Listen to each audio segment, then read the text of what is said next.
Now, activists groups are joining forces today in protest against the government's anti-protest laws and policies around tackling illegal migration. Our correspondent Aisha Zahid is at Parliament Square. What's going on down there?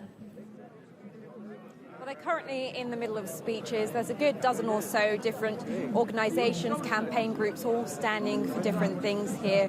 And the main point of today is to protest against the government's public order bill. Of course, that gives police more powers when it comes to tackling more serious and disruptive protests. And like I say, there's a variation of organisations. You've got Just Stop Oil, Extinction Rebellion, you've got Republic here, Black Lives Matter UK, a whole host of different groups. We're joined by Indigo Rumbelow. She's a part of Just Stop Oil. Indigo, just sum up to me what today is all about.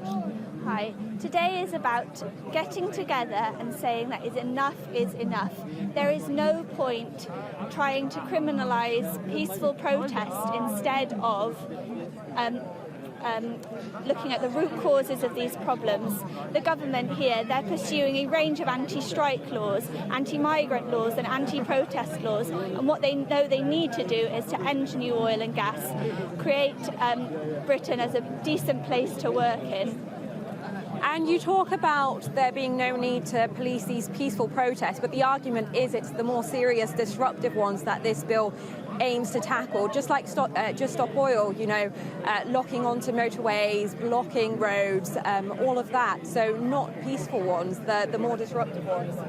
So a few weeks ago I was here at the coronation and I was arrested for just wearing a t-shirt and having a small banner in my pocket. This isn't the way to go about it, is it? Yeah, that's right. There was backlash with the coronation, arrests made, and the Metropolitan Police later did say they expressed regret over that, So I was held for 16 hours, and no regret has been expressed. The investigation carries on, and you think this is a joke? This now carrying my bike lock into town. I could be arrested for just carrying this bike lock. What a ridiculous idea! That's not how we're going to stop the climate crisis, by arresting young people carrying bike locks. And yeah, here's a police evidence bag with cable ties and string in it. What people are demanding is a proportionate response to the situation that we're in. People watching today, they are scared about the climate crisis. They want to live in a Britain where we tax polluters, where we have decent strike laws that enable people to stand up for what they believe in, and instead the government is just squishing people down before they even get on the streets. But when you have those more disruptive protests, roads being blocked, people being blocked from going to work, so many reports when Just Stop Oil had blocked roads, people trying to get to hospital. What about public safety? Yeah, public safety, look, it's a joke, isn't it? This here, amplified sound, is now, you could be arrested for just having amplified sound, bike locks, luggage sashes. It's gone AWOL.